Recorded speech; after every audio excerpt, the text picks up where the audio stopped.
자, 그러면 저번 시간에 한 거 복습하고 가보도록 하겠습니다. 저번 시간에는 수평 방향으로 던진 물체 운동에 대해서 했었어요. 자, 우리가 수평 방향으로 공을 던지게 되면 화면에서 보는 것처럼 포물선 궤도로 떨어지게 됩니다. 그 이유를 연직 방향과 수평 방향 운동으로 나누어서 생각해 봤습니다. 우선 수평 방향 운동을 보도록 할게요.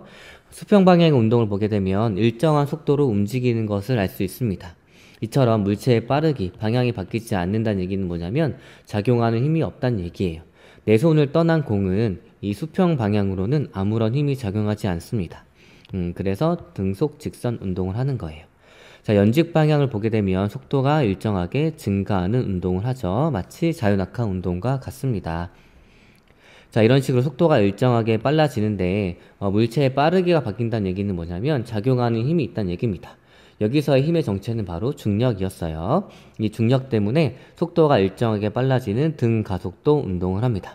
연직 방향으로는 중력이 계속 작용하므로 자유낙하 운동과 같이 속도가 일정하게 증가하는 운동을 하게 됩니다.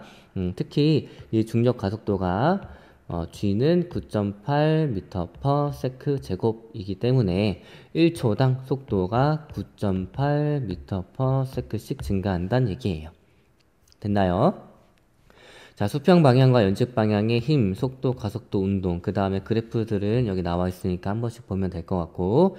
자, 그래서 우리가 수평 방향으로 던진 물체 운동은 뭐냐면 수평 방향의 등속 직선 운동과 연직 방향의 자유낙하 운동이 합쳐져 가지고 물체는 어떤 궤도를 그리냐면 포물선 궤도를 그리면서 떨어지게 됩니다. 이 연직 방향의 운동과 그 다음에 수평 방향의 운동의 합으로 떨어져야 돼요. 자, 그래서 공이 이런 식으로 위치를 계속 하게 됩니다. 여기까지 됐나요? 자, 그러면 우리 수평 방향으로 던진 물체의 운동과 자유낙하 운동을 비교를 한번 해보도록 할게요. 자, 둘 다 물체의 무게와 관계없이 지면에 도달하는 시간은 동일합니다. 왜냐하면 내 손을 떠난 공은 이 공에 작용하는 힘은 수평 방향으로는 힘이 없고 연직 방향으로만 힘이 작용하는데 그 힘에 의해서 속도의 변화량이 일정하기 때문이에요. 자, 그 다음에 수평 방향으로 던진 물체와 연직 방향으로 낙하하는 물체, 즉 연직 방향으로 낙하하는 자유낙하 운동은 지면에 동시에 도달하게 됩니다. 왜냐하면 얘에 작용하는 힘, 이 파란색 공과 이 내 손을 떠난 붉은색 공에 작용하는 힘은 뭐밖에 없냐면 중력밖에 없기 때문에 이 연직 방향으로의 속도의 변화량이 똑같기 때문이에요. 자, 그래서 수평 방향으로 던진 물체의 운동과 연직 방향으로 자유낙하하는 물체는 지면에 동시에 도달합니다. 자, 여기에 연직으로 자유낙하하는 물체라고 표현을 해주는 게 더 정확할 것 같아요. 됐나요? 자, 그 다음에 또 특징을 알아봤는데 수평 방향으로 빠르게 던질수록 먼 곳에는 떨어지지만 바닥에는 동시에 도달합니다. 왜냐하면 수평 방향의 속도가 빠를수록 멀리 이동하긴 하는데 이 연직 방향으로는 중력만 작용하기 때문에 연직 방향으로의 속도의 변화량이 똑같습니다. 그래서 동시에 바닥에 도달하게 돼요. 자, 수평 방향으로 던진 속도에 따라 수평 방향으로 이동한 거리는 달라질 수 있습니다. 달라지고, 그런데 처음 높이가 같으면 연직 방향으로는 중력만 작용하기 때문에 동시에 바닥에 도달하는 거예요. 자, 이를 이용해가지고 뉴턴이 대포 실험을 생각으로 했는데 이건 뭐냐면 산 위에서 대포를 쏩니다. 높은 산에서. 그런데 더 빠르게 쏘아요. 그럼 더 멀리 떨어지겠죠. 자, 그러다가 더 빠르게 쏩니다. 그러면 지면에 도달하지 않고 계속 지구 주위를 돌게 되는 거예요. 자, 산 꼭대기에서 대포를 쏠 때 포탄의 속력이 증가함에 따라서 어떻게 되냐면 속도가 크면 낙하거리가 길어지고 속도가 충분히 크면 포탄은 지구로 떨어지지 않고 자신의 궤도상에서 계속 운동을 할 것입니다. 실제로 1초에 8km를 가는 속도로 쏴주면 떨어지지 않고 일정한 궤도에서 운동이 가능합니다.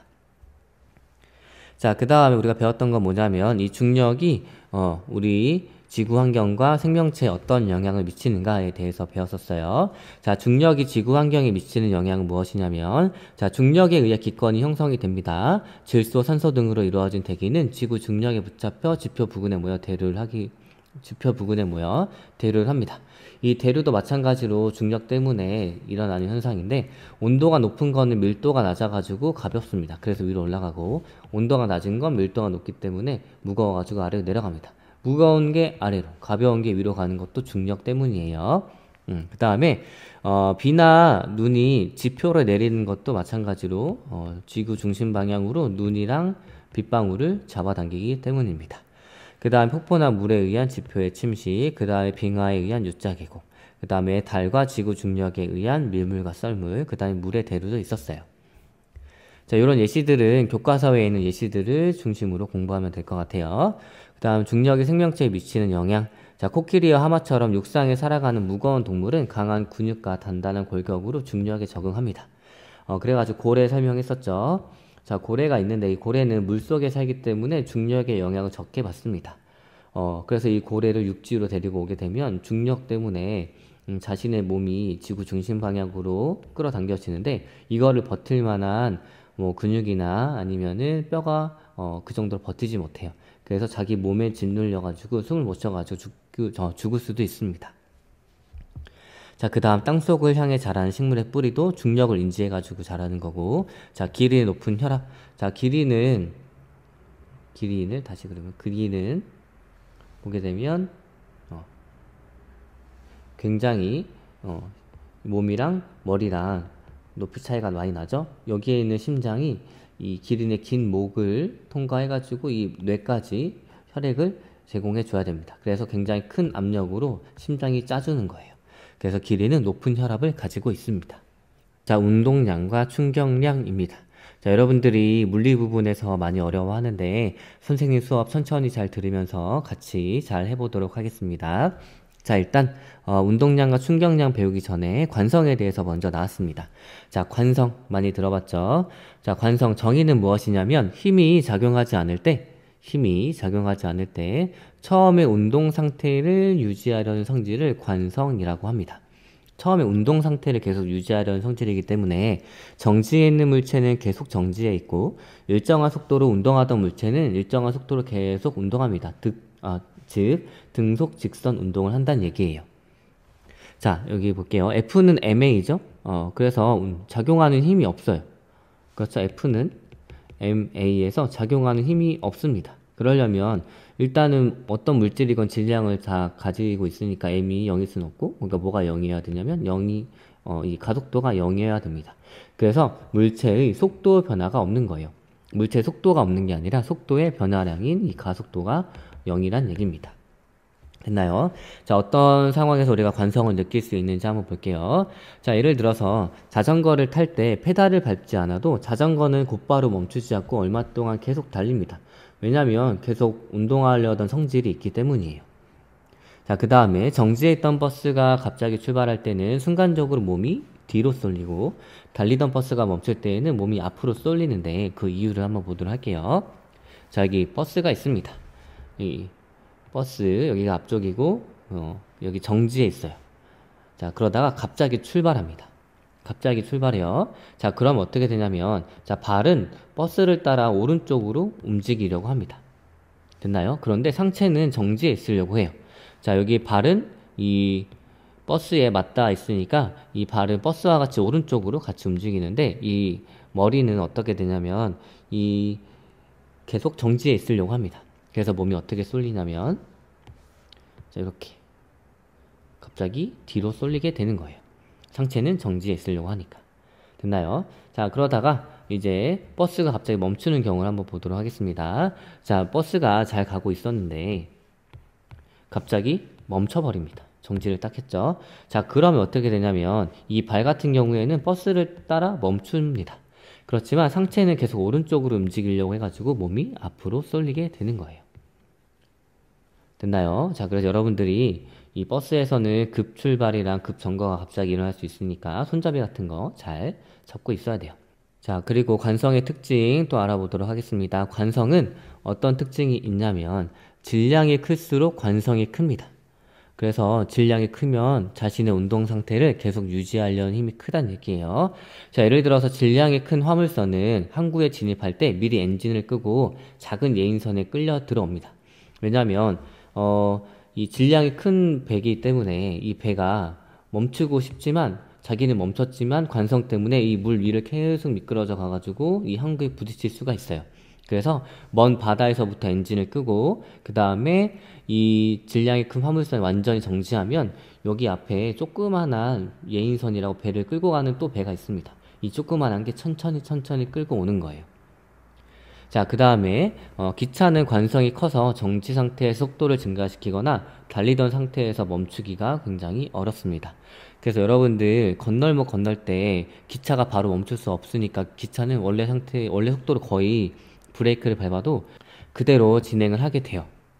굉장히 그래서 위험한 상황이 올 수 있으니까 건널 때는 조심해서 건너야 합니다. 자, 그러면 관성과 관련된 안전장치 한번 보도록 할게요. 자, 여기 화면에서 보게 되면 두 가지 실험입니다. 자동차가 이쪽으로 이렇게 달리다가 벽에 갑자기 부딪혔어요. 그런데 이렇게 안전띠를 착용한 경우가 있고, 안전띠를 둘 다 착용하지 않은 경우가 있습니다. 어때요? 안전띠를 착용했을 때는 이 차가 갑자기 멈췄을 때 이 몸이 앞으로 쏠려나가지 않도록 잘 잡아주죠. 그런데 안전띠를 착용하지 않으면 어떻게 돼요? 그렇죠. 이 차가 갑자기 멈춰도 내 몸은 계속 앞으로 진행하려는 관성 때문에 앞으로 튕겨져 나갑니다. 그래서 심한 경우 이 창문을 뚫고 사망할 수도 있어요. 그래서 이 관성과 관련된 안전장치는 화면에서 보는 것처럼 뭐가 있냐면 안전띠가 있습니다. 자동차가 급정거하면 관성에 의해 몸이 앞으로 튀어나갈 수 있어 매우 위험하므로 안전띠를 꼭 착용을 해줘야 하는 거예요. 자, 그리고 이 관성에 대해서 아주 자세히 설명하신 선생님들은 요거까지 설명하실 수도 있을 것 같은데, 일단은 요거는 여러분들 고1 수준에서는 배우지 않지만 관성을 좀 더 잘 이해하기 위해서 요거를 한번 준비해 왔어요. 자, 일단 관성력이라고 있는데 이건 뭐냐면 관성에 의해 나타나는 가상의 힘입니다. 힘의 크기는 어떻게 써주냐? 마이너스 MA를 써주는 거예요. 이게 관성력의 크기예요. 이거는 이해만 하면 될 것 같아요. 자, 따라서 이 관성 언제 크다 그래서 질량이 크면 크다 그랬죠? 그래서 관성력이 자체가 마이너스 MA이기 때문에 질량이 크거나 그 다음에 마이너스 MA이기 때문에 A가 크면 관성력도 큽니다. 그래서 속도 변화가 있어야지 관성을 느낄 수 있어요. 그래서 속도 변화가 커야 됩니다. 그래서 속도 변화가 갑작스러울 때 여러분들이 관성을 더 크게 느낄 수 있는 거예요. 자, 대표적인 실험이 요 실험인데 한번 볼게요. 자, 여기 천장이 있고, 자, 실이 있고, 실에 추가 달려있고, 그 다음 또 실이 있습니다. 자, 여기를 잡아당기는데 두 가지 경우가 있습니다. 하나는 갑자기 잡아당길 때, 또 하나는 천천히 잡아당길 때. 자, 갑자기 잡아당길 때 어떻게 되냐면, 갑자기 잡아당길 때는 추가 멈춰 있으려는 관성이 있어요. 그래서 추는 멈춰 있으려고 해가지고 여기가 딱 끊어집니다. 그런데 추를 굉장히 천천히 잡아당기면 추가 이 실에 의해서 계속 끌려옵니다. 그래서 추를 천천히 잡아당기면 추가 같이 움직여가지고 어디가 끊어지냐면 여기가 끊어지는 거예요. 됐나요? 자, 이제 운동량에 대해서 배워보도록 하겠습니다. 자, 운동량의 정의는 무엇이냐면 물체의 운동 정도를 나타낸 물리량을 운동량이라고 합니다. 그리고 약자로는 스몰 p를 약자로 써줘요. 자, 여기 A와 B, C와 D를 각각 비교를 해볼 겁니다.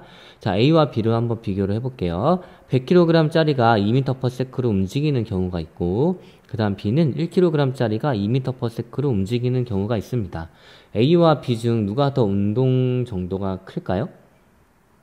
그렇죠. 같은 속도지만 100kg짜리가 움직이는 게 왠지 더 운동 정도가 크겠죠? 네, 맞습니다. 그래서 운동 정도는 A가 더 큰 거예요. 자, A랑 B랑 비교했을 때 같은 속도일 때 질량이 더 크면 그렇죠. 운동량이 더 큰 것 같다 라는 느낌이 오죠. 네, 맞습니다. 같은 속도일 때 질량이 클수록 운동량이 큽니다. 그래서 이 운동량과 질량은 그렇죠. 비례 관계가 성립을 할 거예요. 여기까지 됐나요? 자, 그 다음에 C와 D를 한번 비교를 해보도록 할게요. 자, C는 같은 질량인데 속도가 다릅니다. C는 1kg짜리가 2m/s로 움직이는 거, 그 다음에 D는 1kg짜리가 10m/s로 움직이는 거예요. A와 D 중 누가 더 운동 정도가 클까요?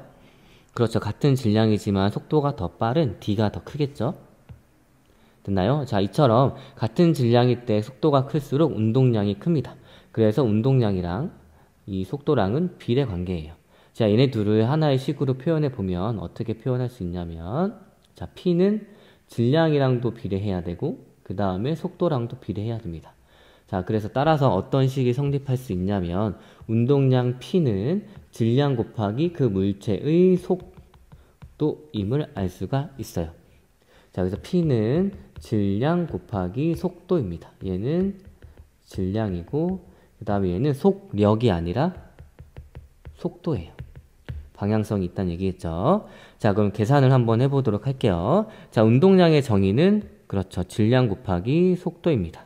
그래서 P는 mv라고 해줄 수 있고 질량의 단위인 킬로그램 곱하기 질량의 속도의 단위인 미터 퍼 세크를 써줘서 이 운동량의 단위는 킬로그램 곱하기 미터 퍼 세크예요. 킬로그램 곱하기 미터 퍼 세크입니다. 됐죠? 자, 그러면 실제로 한번 계산을 잠깐 해보도록 할게요. 자, 이 100kg 짜리가 2m per s로 움직이고 있습니다. 그럼 운동량은 질량 곱하기 속도니까 100kg 곱하기 2m per s겠죠. 됐나요? 그럼 얘를 계산해 볼게요. 자, 100kg 곱하기 2m per s입니다. 그럼 몇이에요? 숫자끼를 계산해 주면 200이고 단위는 kg, 미터 per sec가 되겠죠. 네, 그래서 여러분들은 지금 운동량을 계산했습니다. 자, 운동량 다시 요 식을 잘 외워둬야겠죠. 운동량은 그 물체의 질량 곱하기 그 물체가 움직이는 속도입니다. 자, 원래 운동량을 영어로 하면 모멘텀인데 이 m이 질량이랑 겹쳐가지고 스몰 p를 쓰는 거예요. 여기까지 됐나요? 자, 그러면 우리 충격량에 대해서 한번 알아보도록 하겠습니다.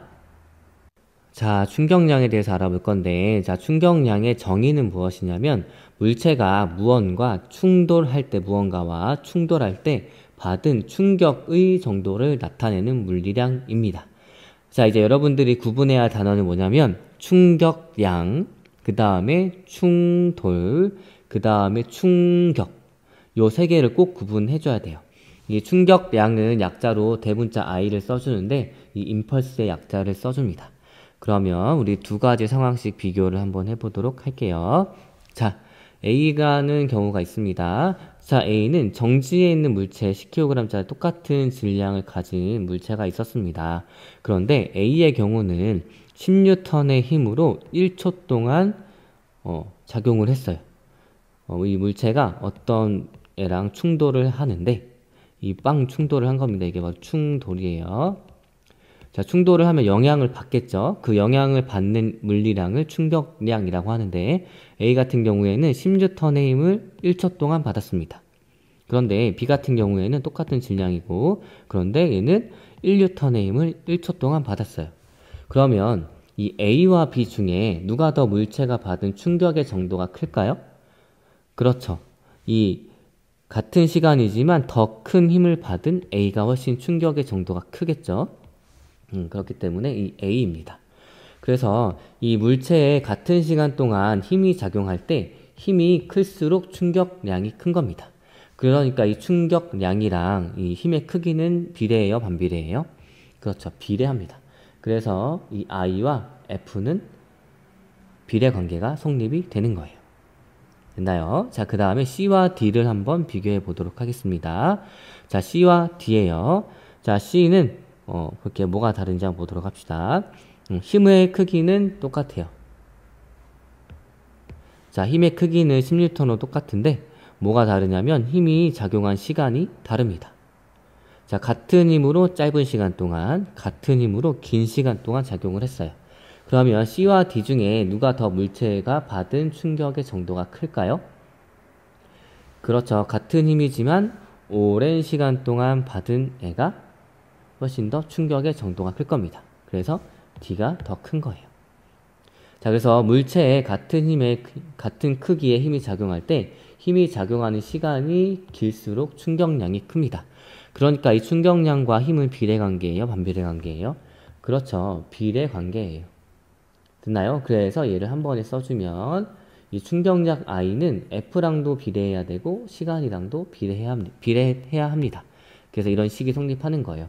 그래서 힘이 클수록 그 다음에 시간이 오래 작용할수록 이 I가 커집니다. 자, 운동량도 어때요? 질량이 클수록 그 다음에 물체의 속도가 빠를수록 운동량도 커지죠. 됐나요?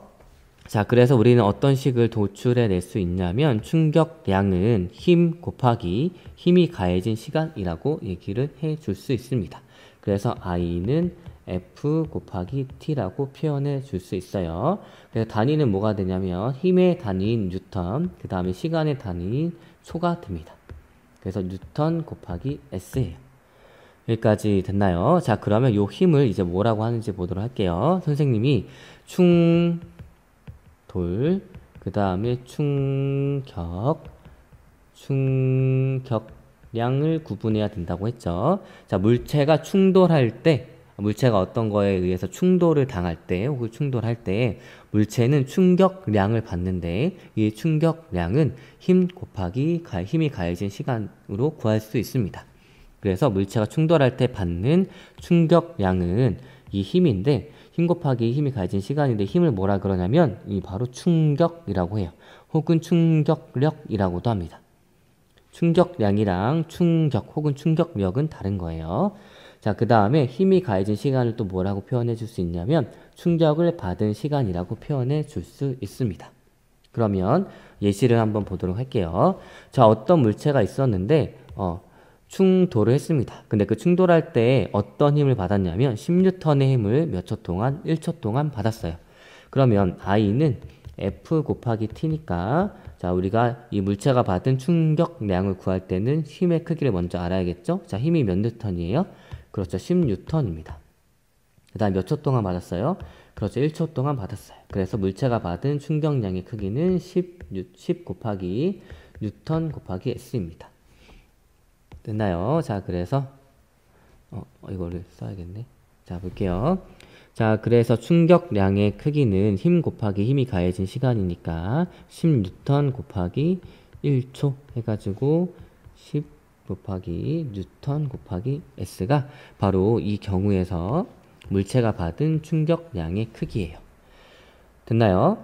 자, 그러면 우리가 이제 알아야 할 건 무엇이냐면 우리가 배웠던 이 운동량과 우리가 배웠던 이 충격량은 도대체 어떤 관계가 있을까입니다. 여러분 한번 생각을 해보세요. 가만히 있는 물체가 힘을 받아요. 충돌을 했죠? 그래서 충격량을 받았습니다. 그랬더니 물체가 움직여요. 정지했던 물체가 움직여요. 무언가 운동량의 변화도 생겼죠. 그래서 이 충격량이랑 운동량은 상당히 깊은 관계가 있습니다. 그래서 어떤 관계가 있는지 한번 알아보도록 할게요.